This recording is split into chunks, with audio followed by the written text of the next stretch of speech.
दोस्तों, भारत के national security adviser जो हैं वो सऊदी अरब पहुंचे हैं। जैसे ही वो सऊदी अरब पहुंचते हैं तमाम देशों में हलचल पैदा हो जाती है। अजीत डोवाल दोस्तों सऊदी अरब से 2 से 3 मामलात पर बात करने आया, क्योंकि इधर ईरान, इजराइल, अमेरिका के बीच स्थिति लगातार बिगड़ती जा रही है और आपने कल देखा कि कैसे भारतीय जहाजों को हॉर्मुज स्ट्रेट में निशाना भी बनाया गया। भारत सरकार ने एक्शन लिया और इसी बीच अजीत डोभाल पहुंच जाते हैं सऊदी अरब। उनकी मुलाकातें काफ़ी लोगों से हो रही हैं और ये मुलाकातें बताती हैं कि Indians are very much interested कि उनकी एनर्जी सप्लाई लेन जो है वो बंद ना हो। लेकिन साथ ही साथ बहुत सारे खदशात के बादल भी मंडला रहे हैं। और सऊदी अरब ने अरब अमारात की गर्दन पे भी पांव रखा और पाकिस्तान को हुक्म दिया $1.5 अरब की डील खत्म करने का। फॉर एग्जांपल एलएनजी हमारी कतर से नहीं आ रही। अगर कतर से एलएनजी नहीं आ रही तो आप समझें कि आपकी तो पोजीशन खराब हो गई। पूरी दुनिया में जो पाकिस्तानी फैले हुए हैं वो भी परेशान है, खासतौर पे जो अरब ममालिक में है। सबकी नौकरियां खतरे में पड़ी हुई हैं अगर ये जंग बढ़ती है तो। अच्छा, हम लोग अलग तरीके से सफर कर रहे हैं। पाकिस्तान का जो एक आम आदमी है ना, देंगे मेरे जैसा आम आदमी, हमारी तो औकात ही कोई नहीं है। हम तो एवं ही हैं, ना दुनिया हमें पूछती है ना इधर हमें कोई पूछता है। हम लोग एवं ही हैं, हम लोग एवं ही रगड़े जाते हैं। कहीं पर कुछ भी हो रहा हम लोग रगड़े जाते हैं। वो तो भला हो, thanks to prime minister Modi, उन्होंने कमाल कर दिया। कूटनीति वो नहीं जो टेलीविजन स्क्रीन पर चीख चीख कर बताई जाए। असली कूटनीति वो है जो पर्दे के पीछे खेला जाए। कि पर्दे के पीछे एक बहुत बड़ा गेम खेला जा रहा है। नमस्कार दोस्तों नमस्कार। वेस्ट एशिया वॉर के बीच इंडिया ने एक और स्ट्रॉन्ग डिप्लोमेटिक मूव करके दिखा दिया है।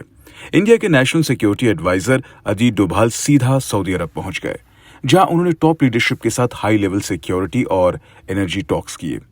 यह विजिट ऐसे टाइम पर हुई है जब यूएस और ईरान के बीच टेंशन पीक पर है और पूरा मिडिल ईस्ट अनस्टेबल सिचुएशन में है। इंडिया यहां क्वाइटली अपना रोल प्ले कर रहा है। स्ट्रेटेजिक टॉक्स, एनर्जी सिक्योरिटी और रीजनल स्टेबिलिटी पर फोकस। और दूसरी तरफ क्या चल रहा है? पाकिस्तान खुद को मीडिएटर बताने में बिजी है, मीटिंग होस्ट कर रहा है, लेकिन ग्राउंड पर रिजल्ट जीरो दिख रहा है। डिफरेंस साफ दिखता है।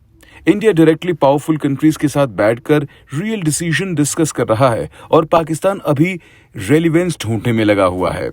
जियोपॉलिटिक्स में पोजीशन अनाउंस करने से नहीं, एक्शन से बनती है। इंडिया क्वाइटली अपनी प्रेजेंस स्ट्रॉन्ग कर रहा है और ग्लोबल लेवल पर ट्रस्ट बिल्ड कर रहा है, जबकि कुछ लोग अभी भी सिर्फ रोल प्ले कर रहे हैं। और मोदी साहब ने भेजा है एनएसए को सऊदी अरेबिया। उनकी मुलाकातें काफ़ी लोगों से हो रही हैं वहाँ, और ये मुलाकातें बताती हैं कि Indians are very much interested कि उनकी एनर्जी सप्लाई लेन जो है वो बंद ना हो। यूएई के साथ जो उन्होंने करना था या होना था वो तो चलो सारा हो रहा है या कर रहे हैं, लेकिन यूएई में आपको पता है उन्होंने उनको भेजा था, क्या नाम है उनका, हमारे जो है जयशंकर साहब को भेजा। मोदी साहब ने इनको भेजा है कि भैया हमारे तेल की सप्लाई चेन मुतासर नहीं होनी चाहिए। असल चीज है वो एनर्जी के हवाले से है और कुछ नहीं है। और दूसरा ये है कि इनको इस चीज का पता है कि they were there to check the temperature देखने गए थे कि सऊदीज का क्या टेम्परेचर है, क्योंकि Saudis are very close to Pakistan now. ठीक है ना जी। तो दिस गिव्स अ मैसेज वहां पे जनाब। इनको इंडिया के जो एम्बेसडर हैं, अच्छा इंडिया ने सऊदी अरब के अंदर मुसलमान एम्बेसडर लगाया हुआ एक ना, वो देने के लिए इनको के पाए कंफर्टेबल टच के लिए उनको किया हुआ है। तो मुझे लगता है कि अमूमन ये बेचते नहीं होते किसी भी जो होते हैं अपने मुसलमान एम्बेसडर को नहीं बेचते, बड़े कम मुल्कों में बेचते हैं, लेकिन ये इन्होंने भेजा है। उसकी सारी बात है, there is a logic behind that. और अगर आप ये देखें कि इंडिया जो है वो ये समझता है कि हमारे अच्छे भले कोऑपरेशन है इनके साथ, सऊदीज के साथ। आपको मैं इंटरेस्टिंग बात बताऊं, ठीक है जी। इंडिया सऊदी, अगर आप जिसे वो कहते हैं ना ट्रेड कोऑपरेशन ही सिर्फ देख लेना आप, तो that is significant. 55 billion dollar plus की ट्रेड, ठीक है ना जनाब। इंडिया की इंपोर्ट तकरीबन $30 बिलियन की है, इंडियन एक्सपोर्ट तकरीबन है, और ये आप तब समझ लें कि $52-53 बिलियन की जो है ना वो गया हुआ है, रीच तक पहुंचा हुआ है, और सेकंड लार्जेस्ट ट्रेडिंग पार्टनर है, ठीक है ना जी। और Saudi Arabia ranks India as a, India जो है वो 5th लार्जेस्ट ट्रेडिंग पार्टनर है। तो ये इनकी आपस में ये rice, petroleum, engineering, chemical, this that में काफ़ी है।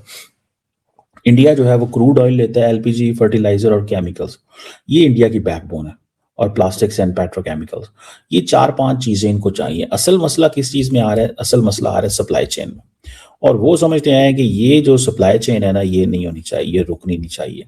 जैसे पाकिस्तान को वो समझ रहे हैं ना कि हर चीज़ मिल रही है, पाकिस्तान को प्रॉब्लम आ रहा है। ये जो रिसेंटली पाकिस्तान की वो एनर्जी के वाले से शॉर्टेज का मसला बना हुआ था, पाकिस्तान को प्रॉब्लम आ रहा है। जो रीज़न बिहाइंड मुझे नज़र आ रही है वो ये है कि वहाँ जहाँ से आनी है प्रोडक्ट्स, वो प्रोडक्ट्स नहीं आ रही, ठीक है ना जी, वो प्रोडक्ट्स नहीं आ रही, और उसके ऊपर सारी बातें टाइम लगता है, ठीक है जी। और and it will like, it's like एक थोड़ा वक्त तो लगता ही है ना उसके अंदर, ठीक है ना जनाब। अभी फॉर एग्जांपल एलएनजी हमारी कतर से नहीं आ रही, अगर कतर से एलएनजी नहीं आ रही तो आप समझें कि आपकी तो पोजीशन खराब हो गई, ठीक है जनाब।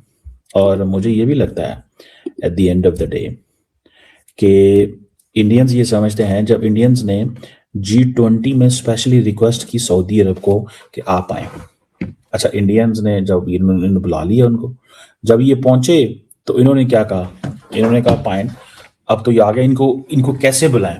इन्होंने इनका फिर स्टेट विजिट कराया नेक्स्ट डे। पहले तो वो G20 के लिए आए थे ना, सबको वैसे वेलकम किया, नेक्स्ट डे इन्होंने फुल जनाब सऊदी स्टेट विजिट कर दिया। तो मोहम्मद बिन सलमान को एक एक्स्ट्राऑर्डिनरी प्रोटोकॉल दिया, स्ट्रेटेजिक पार्टनरशिप वो फ्रेमवर्क इन्होंने एस्टैब्लिश किया था, India Saudi strategic partnership framework. और पाकिस्तान जो है उस पर बहुत ज़्यादा परेशान था कि इंडियंस बहुत ज़्यादा करीब हो रहे हैं, इवन कि इस हद तक कि सऊदी अरब के नेवल ऑफिसर जो हैं वो भी ट्रेनिंग लेने चाहते थे वहाँ पे इंडिया के अंदर, और इन्होंने अपने आप को वो किया। अच्छा प्रॉब्लम ये है कि मिडिल ईस्ट के अंदर पाकिस्तान ने बहुत देर इंडियंस को ब्लॉक करके रखा है कश्मीर के ऊपर, और थैंक्स टू OIC में जो पाकिस्तान का इन्फ्लुएंस था या सऊदी अरब हमेशा हेल्प करता था। फिर क्या हुआ? पाकिस्तान की इकोनॉमी खराब हो गई, पाकिस्तान के अंदर वॉर अगेंस्ट टेररिज्म आ गई, पाकिस्तान इस चीज़ में आ गया। इस चीज़ ने आके पाकिस्तान को थोड़ा सा परेशान किया कि भाई आप किधर जाएं और क्या करें और किस तरह ना, मतलब जारी बात है सिचुएशन तो ख़राब हो जाती है।